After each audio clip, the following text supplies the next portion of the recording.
Welcome back, Focus Learners. I am absolutely thrilled to have you here today. What we're looking at is a truly fascinating psychological case study that's basically masked as a survival show. At first glance, the source material we're examining seems like your standard, run-of-the-mill test of outdoor endurance. But as we peel back the layers, we're going to see that this challenge quickly devolved into a total masterclass of manipulation, asymmetric warfare, and the really complex evolution of trust. Get ready to take some mental notes, because this is a wild ride. Okay, let's dive into this. The core conflict here is just explosive. A man named Grant is dropped into the middle of the wilderness. But he's not alone. He is trapped for 30 days with 5 of his ex-girlfriends. Now, the history here is absolutely crucial to understanding the psychology of what unfolds. Among these exes is Ashley, a woman Grant was in a serious relationship with until he cheated on her and publicly humiliated her on national television. So this isn't just a little awkward, it is a literal pressure cooker of past conflicts and betrayal right from day one. Right off the bat, Ashley's ultimate goal makes it clear that this isn't your typical wilderness survival challenge. As she states, the objective is to have her at the end and to be able to steal the money from him.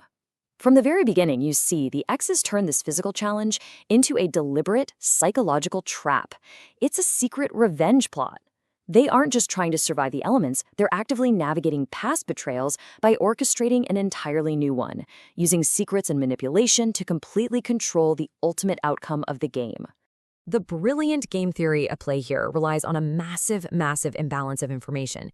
See, what Grant thinks is happening is that every 5 days, he holds the power to eliminate one ex.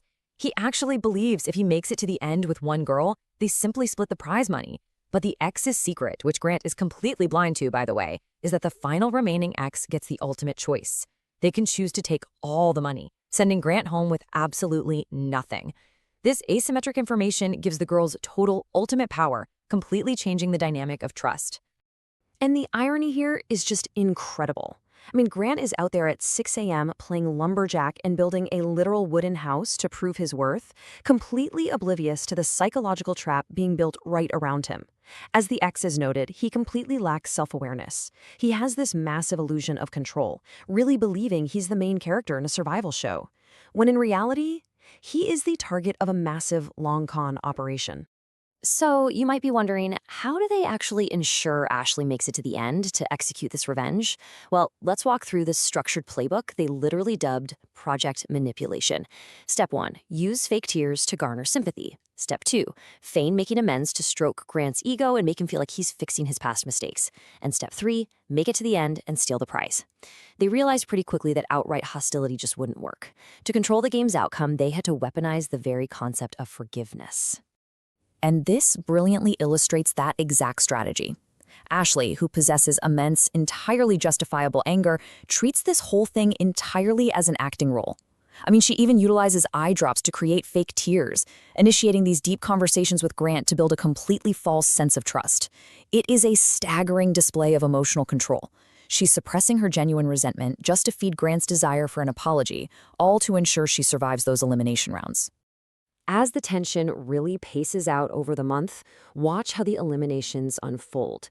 Grant eliminates Amy on day 5 because she made a sarcastic comment about him being rewarded for being a cheater. Then Alyssa quits on day 10 due to the harsh conditions. But by day 15, the remaining girls realize they need to actively steer Grant's choices. So Julie intentionally acts incredibly mean to Grant, literally calling him disgusting specifically so Grant will feel alienated by her and choose to keep Ashley, who is actively feigning a desire to make amends. They are manipulating his social environment perfectly. But here's the thing. Grant is executing his own brand of intense psychological manipulation. He gives Ashley a strict ultimatum, telling her, if you could tell me with all seriousness that we are equally imperfect, I'll keep you. Analytically speaking, he is holding her survival in the game hostage. He's demanding that Ashley verbally equate his highly publicized past infidelity with her own everyday human flaws. He's effectively forcing her to rewrite the history of their relationship just to absolve him of his guilt. This brings us to a critical breaking point where the emotional toll on Ashley becomes immense. She struggles deeply with the moral weight of lying to this extent. Delivering this false apology, actually repeating the words equally imperfect just to satisfy Grant's conditions, well, it risks unraveling the entire 30-day long con strategy. Why? Because her genuine integrity is fighting incredibly hard against her desire for retribution. And then the stakes are raised dramatically, a staggering $300,000. On day 20, the group participates in a PUBG mobile airdrop target shooting challenge. By successfully working together to hit the targets with a crossbow, they add another $50,000 to the pot, alongside letters from home and supplies. This absolutely balloons the total prize pool right before the climax of the challenge. The financial incentive for betrayal has literally never been higher. As we move into the final days, Grant senses he might be losing his grip, and his control tactics become extreme. When Ashley refuses to fully bow to his ultimatum, Grant threatens to just pack up and leave the game entirely, which would void the prize money for everyone.